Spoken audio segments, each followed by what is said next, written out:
The topic we are going to see is reading or writing files and file array under the model 4. So before going to this reading and writing files, pretty much we need to understand how to open the file. Before reading, we need to open right first.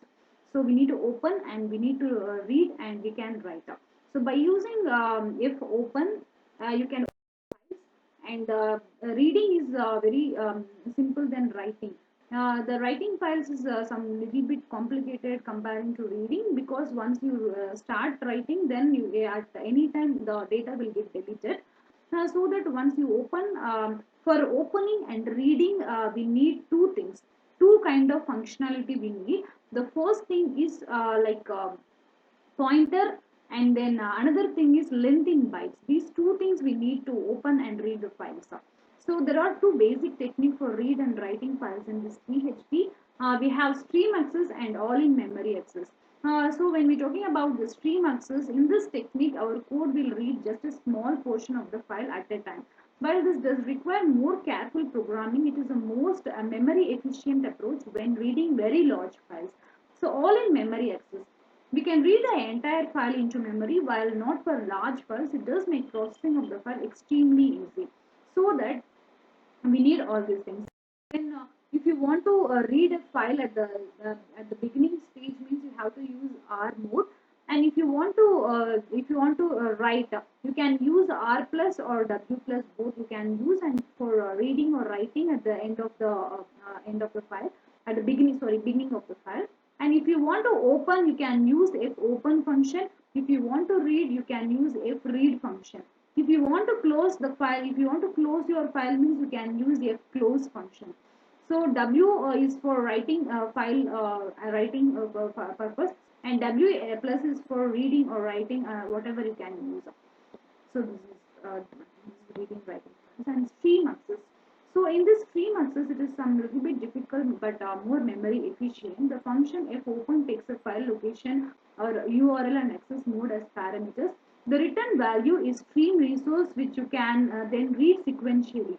So use this fread or fgets to read at the beginning of your file. If you want to close, you can use fclose is invoked when you are done. So writing done are much the same as like fwrite in memory file access. So file, you can read the entire file into array, with each array element corresponds to one line in the file. So file get content, it reads the entire file into string variable. And if you want to write, that means you can use the function called file put content. It writes the content of a string variable out to files.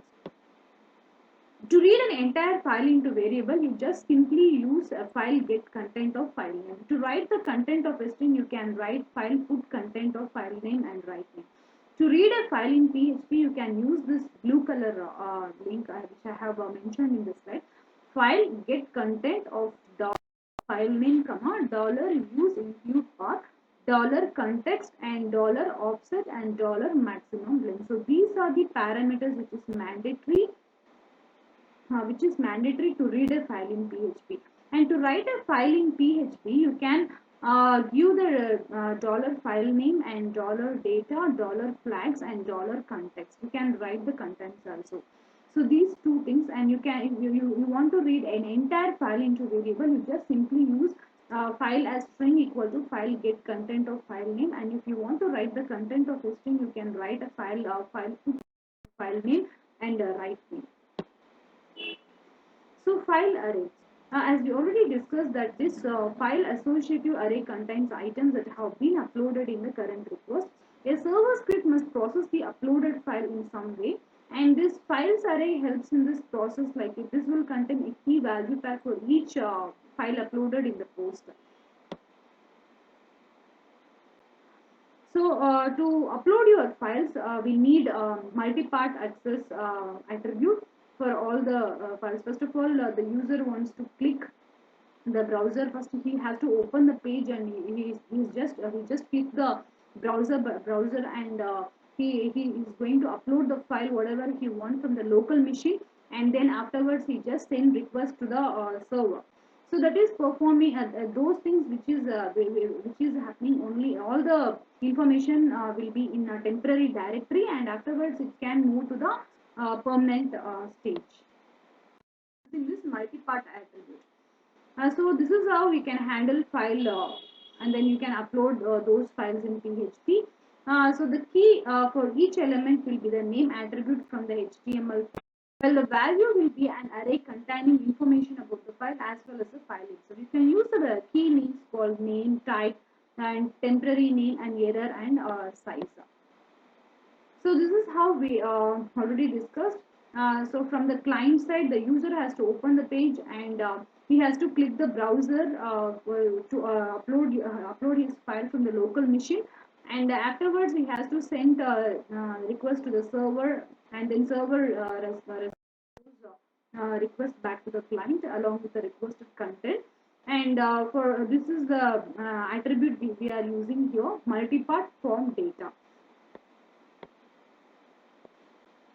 So handling file upload in PHP, we already saw this name, type, temporary name, error, size. So name is a string. It contains the full file name used on the client machine. It includes any file extension, and type defines a MIME type of the file, and temporary name is the full path to the location on your server where the file is being temporarily stored. An error is an integer that encodes many possible errors and is said to upload error OK if the file was uploaded successfully. So size is an integer representing the size in bytes of the uploaded file. So we do have some file size limitations and three main mechanisms for maintaining uploaded file. One is in HTML form, another one is JavaScript form, and then another one is PHP encoding.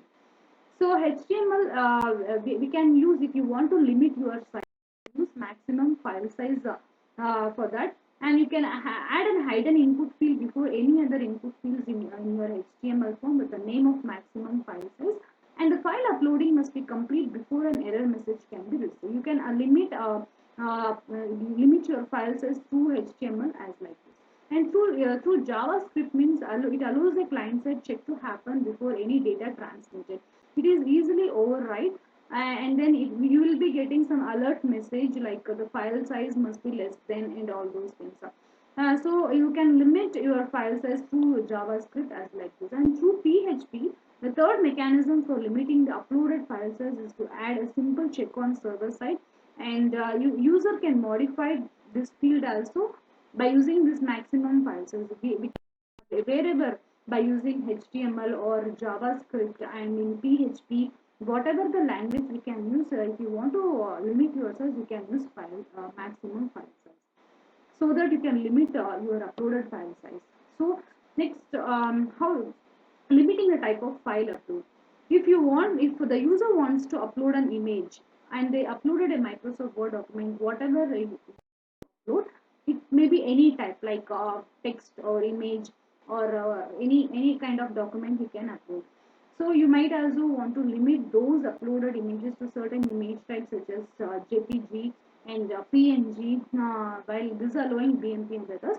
And it can examine the file extension and different type of fields. And moving the file after uploading, and you have to move the file from temporary directory to the permanent location on your server. And we can use move uploaded file. It takes in temporary file location and the file's final destination. You can use move uploaded file function as well.